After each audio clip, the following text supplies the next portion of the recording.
Bismillahirrahmanirrahim. Assalamualaikum warahmatullahi wabarakatuh.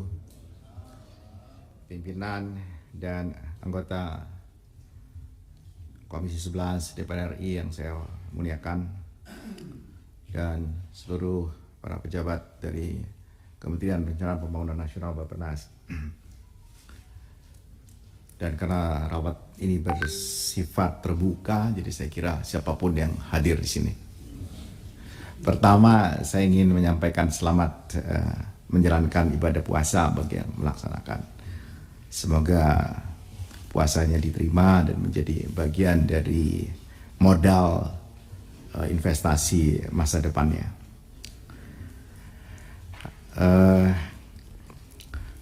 Sekali lagi kami ingin mengucapkan terima kasih atas kesempatan ini. Dan yang akan kami sampaikan tentu pertama adalah evaluasi paruh waktu RPJMN 2020-2024 yang bahannya telah kami kirimkan. Dan mengapa paruh waktu? Karena kita belum sampai pada tahun 2024, tetapi setidaknya kita bisa lihat tendensinya seperti apa. Pertama, kita tahu persis bahwa kita punya 7 agenda pembangunan yang sama-sama sudah kita kenal, dari nomor 1 hingga nomor 7. Saya kira saya tidak akan mengulangi. Dan kemudian sasaran makro pembangunan kita pada tahun 2020 sampai 2024, dan sasaran pada skenario pertumbuhan rata-rata 6% per tahun yang disusun pada waktu itu. Dan tingkat inflasi kita harapkan pada akhir dari RPJMN itu 2,7%, pertumbuhan investasi 6,6 hingga 7%, pertumbuhan ekspor 7,4%, share industri pengolahan kita harapkan naik menjadi 21% pada tahun depan, pertumbuhan industri pengolahan non migas diharapkan tumbuh 6 sampai hingga 7%, defisit transaksi berjalan positif di 1,7% terhadap PDB, rasio pajak 10,7 hingga 12%, tingkat kemiskinan seyogianya bisa kita tekan di 6 sampai 7% pada akhir RPJMN 2024, pengangguran terbuka antara 3,6 hingga 4,3%, rasio Gini 360 hingga 374, indeks pembangunan manusia di angka 75,54, dan penurunan emisi gas rumah kaca di angka 27,3%. Next, kita sama-sama ketahui bahwa kita mengalami pandemi, tekanan pandemi, dan kita tidak sendiri, hampir semua negara-negara di dunia mengakibatkan terjadi pengerutan dari pertumbuhan ekonomi kita yang kita dan kita sekarang pada tahap untuk pulih, dan kemiskinan mudah-mudahan bisa kembali lagi sebagaimana pada tahun 2019, dan tingkat pengangguran kita berharap bisa kembali sebagaimana pada tahun 2019, yaitu di angka 5,23%. Rasio penerimaan negara terhadap PDB cenderung mengalami penurunan, terutama rasio perpajakan, dan Indonesia termasuk yang terendah di kawasan. Rata-rata rasio pajak di dunia 13,5%. Jadi kita bisa lihat di situ, pertama ada garis kurva hijau, itu penerimaan perpajakan, kemudian penerimaan hibah, penerimaan negara bukan pajak, dan kemudian jumlah pendapatan negara dan hibah. Rasio belanja negara dan rasio belanja modal juga mengalami penurunan. Kita lihat di sini rasio belanja negara terhadap PDB menurun, walaupun tidak sedalam penurunan rasio penerimaan negara terhadap PDB. Rasio terhadap transfer daerah terhadap PDB cenderung menurun, dan terjadi beberapa peningkatan sedikit di rasio belanja barang. Tapi untuk belanja modal cenderung menurun. Defisit anggaran telah kembali di bawah 3%, dan kita berharap mudah-mudahan tahun 2024 primary deficit atau keseimbangan primer kita bisa mendekati nol atau setidak-tidaknya nol. Karena itu ruang fiskal mulai lagi terbatas karena defisit kita kunci kembali di bawah 3%, penerimaan negara yang cenderung turun dan stok utang yang dibatasi. Rata-rata negara di dunia itu sekitar 77% dan kemudian negara berkembang sekitar 64%. Ini beberapa benchmarking dari indikator fiskal beberapa negara. Singapura, indikator ekonominya tumbuh 7,6% pada tahun 2021. GNI dia per kapita adalah 64.000. Inggris 7,5 dan GNI-nya 44.480. Amerika Serikat 5,9 dan GNI-nya adalah 40.930. Dan Indonesia pada waktu itu 3,7 setelah kita recovery dan kita kembali masuk di upper middle income 4.180. Kemudian Chili tumbuh dengan 11,7%, GNI per kapitanya adalah 14.700, Peru 13,3 dan GNI per kapitanya adalah sekitar 6.400, Thailand di GNI-nya sekitar 7.000 dengan pertumbuhan yang 1,5%. Filipina tumbuh 5,7 dengan GNI per kapita di bawah Indonesia 3.550. Pencapaian sasaran makro pembangunan paruh waktu secara umum mengalami peningkatan. Kalau kita lihat di sini target 6,2 hingga 6,5 dan kita capai adalah 5,31 sampai dengan 2022.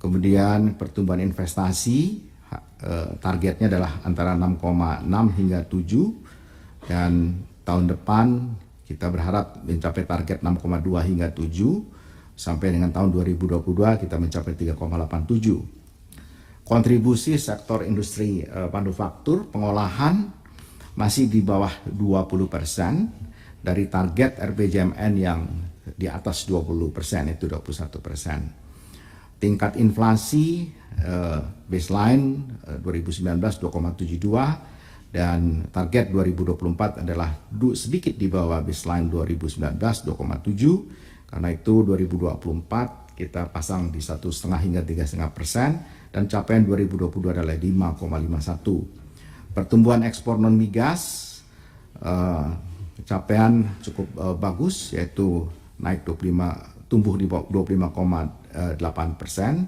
Pertumbuhan industri pengolahan non migas tercapai 5,01% dengan target antara 6,6 hingga 7. Rasio pajak pada tahun 2022 mencapai 10,4, targetnya adalah 10,7 hingga 12,3. Tingkat kemiskinan di bawah 7 atau 6 hingga 7 dan kita bersyukur kita telah menekan di bawah 10%, 9,57 pada tahun lalu. Tingkat pengangguran terbuka di angka 5,86 pada capaian 2022 dan targetnya adalah 3,6 hingga 4,3. Dan rasio Gini 0,381, targetnya adalah 0,36 hingga 0,374. Indeks pembangunan manusia di angka 75,54 target RPJMN-nya dan kita capai pada tahun 2022 72,91. Penurunan emisi gas rumah kaca mudah-mudahan bisa mencapai target karena tahun 2022 kita mencapai angka 26,87. Pertumbuhan ekonomi di kisaran 5% tentu tidak cukup untuk mendorong Indonesia graduasi dari middle income trap. Seperti tadi saya sampaikan, rata-rata pertumbuhan ekonomi Indonesia 2010 hingga 2022 adalah 4,71%. Kemudian 2015 sampai 2022 kira-kira 4,01%. Dan ini kita menghitungnya dengan berdasarkan GNI. Jadi GNI itu adalah GDP ditambah dengan hasil remittance dan dikurangi dari pendapatan per kapita orang asing yang ada di dalam negeri. Karena remittance kita itu lebih kecil ya daripada pendapatannya orang asing sehingga GNI kita cenderung lebih kecil dari GDP kita. Next, ini ada data yang menarik pimpinan dan para anggota mengenai ketimpangan PDRB per kapita antar provinsi. Dan kita lihat di sini sebenarnya kalau kita mau hitung daerah-daerah yang sudah mencapai high ekonomi itu ada dua, yaitu Kalimantan Timur dan DKI Jakarta. DKI hari ini adalah 20.103 dan Kalimantan Timur adalah 16.083.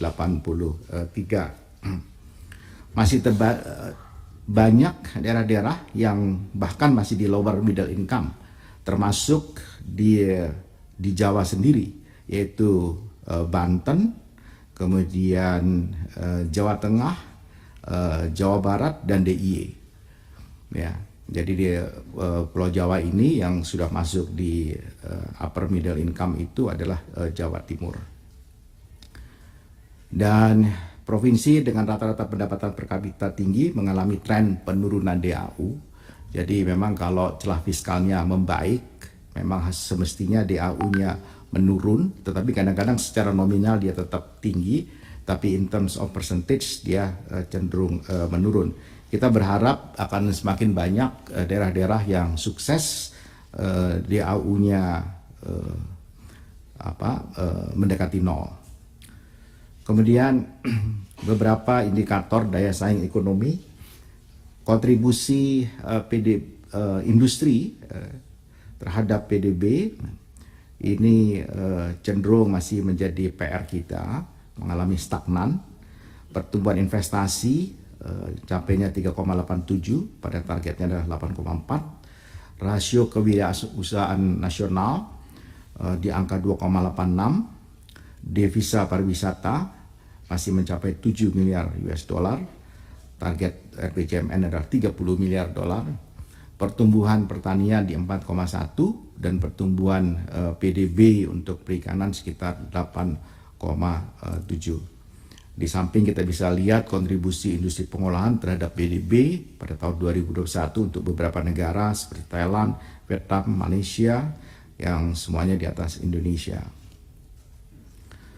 Indikator ketahanan pangan dan energi berdasarkan Global Food Security Index, angka kita adalah di 60,2, masih jauh dari target RPJMN yang 69,8. Di baseline tahun 2019 adalah 62,6. Skor pola pangan harapan diharapkan targetnya 95,2 dan mudah-mudahan bisa kita capai karena pada tahun 2022 mencapai 92,9.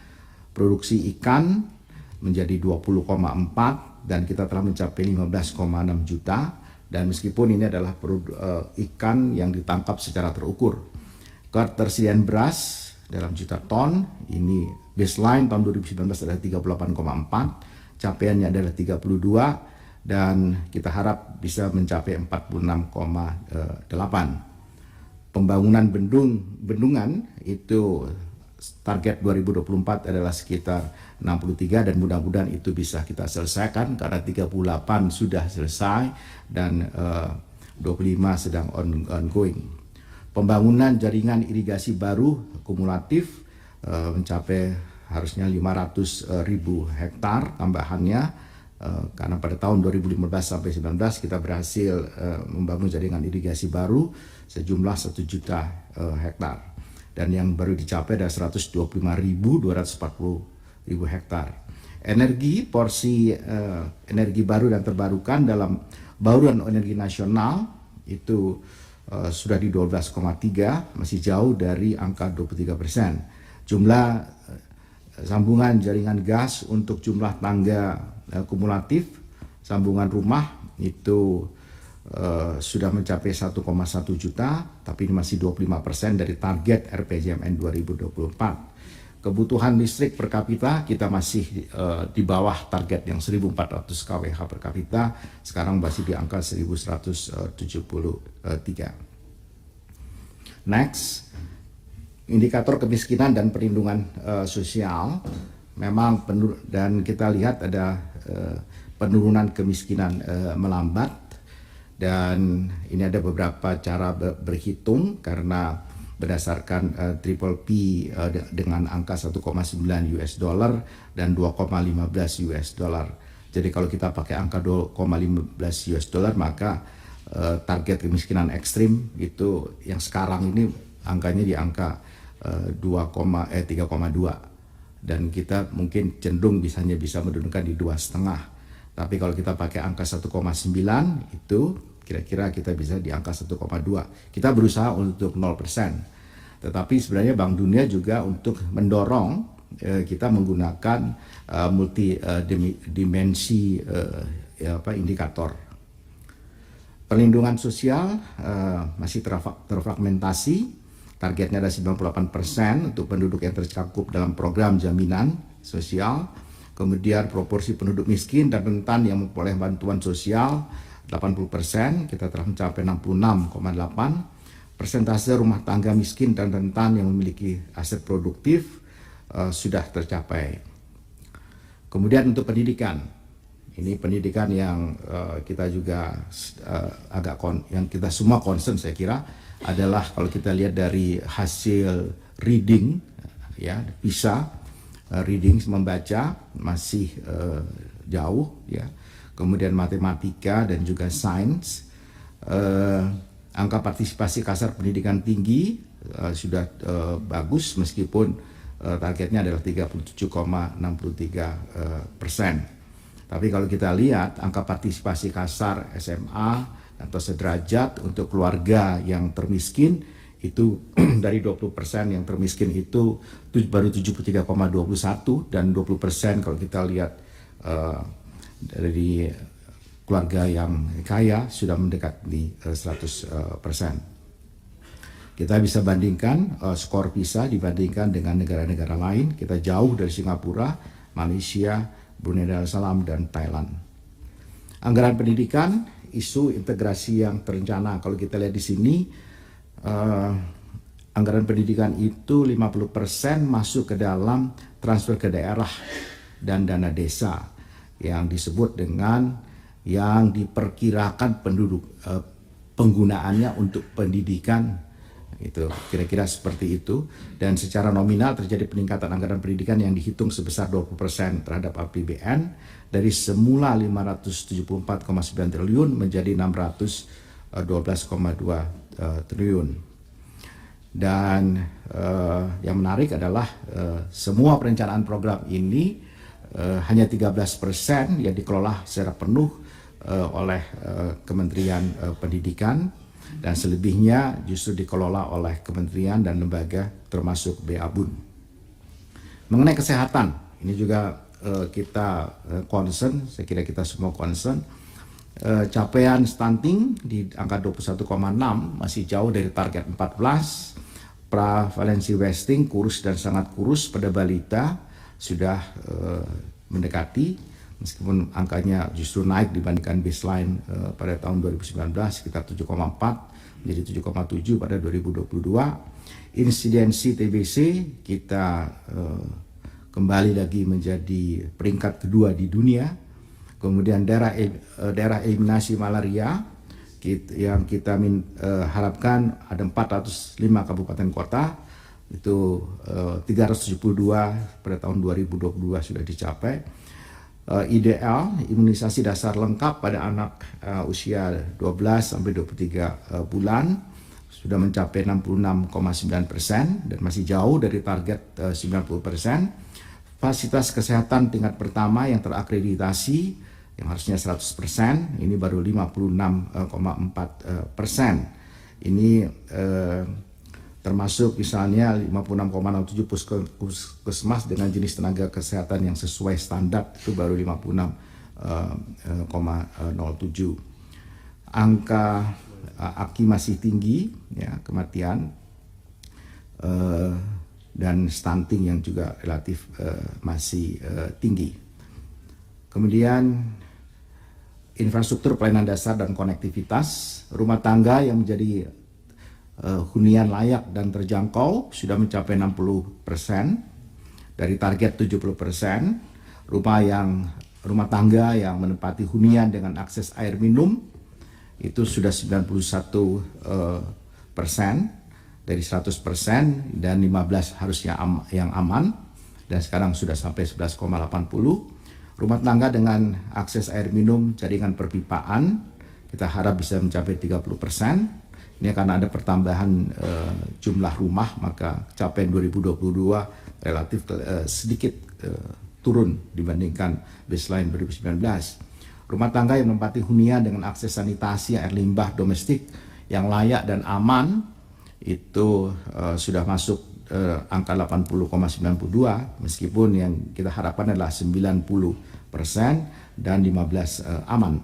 Rasio elektrifikasi sudah mencapai 99,63%, tapi seperti saya sampaikan tadi konsumsinya masih jauh dari target 1.400 kWh per kapita.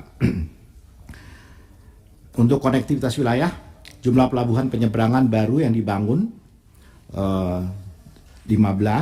ya, sampai 2022 ini masih ada lagi 21 yang belum untuk target mencapai target 2024. Jumlah bandar baru yang dibangun kumulatif targetnya adalah 21, dan yang sudah dibangun baru 12, 3 selesai, 9 berlanjut. Kondisi mantap jalan dari nasional, provinsi dan kabupaten kota. Nasional cenderung sudah mendekati target 97%, tetapi untuk provinsi masih di angka 72 dari target 75, dan kabupaten kota masih 60 dari 65%. Dalam indikator untuk sosial budaya dan Polhuk-Hankam, capaian revolusi mental masih di 70,47%. Indeks pembangunan kebudayaan justru menurun dari target 62,70 masih jauh. Indeks demokrasi Indonesia naik dari 74,92 dengan metode baru menjadi 78,12, dan targetnya harusnya menjadi 79,58. Indeks perilaku anti korupsi menjadi 4,14.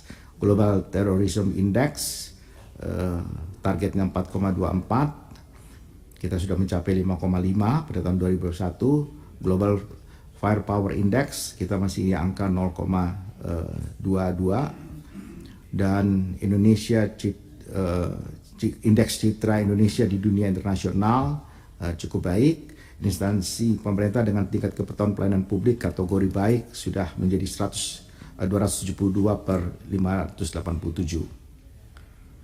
Tata kelola kelembagaan dan regulasi memang perlu diperkuat. Belum optimalnya peran institusi untuk publik, kondisi regulasi yang berlebihan dan bertumpukan antar otoritas, fungsi masyarakat sipil memang perlu ditingkatkan, belum optimalnya pengawasan dan akuntabilitas pelayanan pembangunan. Kita lihat di situ ada 18.661 perda, ada 18.045 peraturan menteri, ada 2.288 perpres, ada 4.812 PP, ada 170 perpu dan 1.733 undang-undang. Dari 7 agenda pembangunan dengan 505 indikator sasaran pembangunan,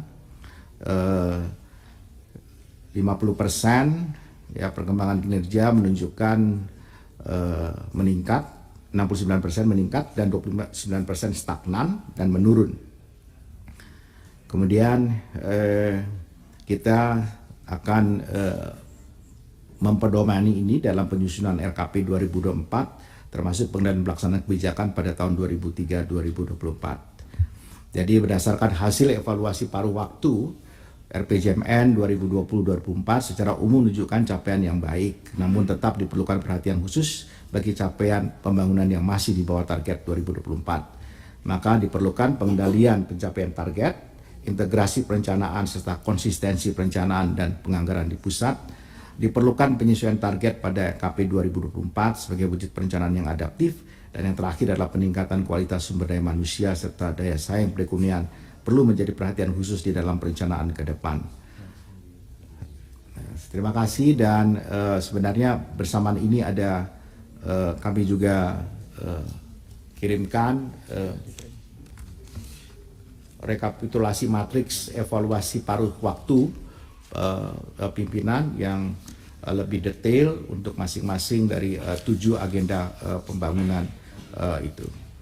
Demikian dari kami, terima kasih. Assalamualaikum warahmatullahi wabarakatuh.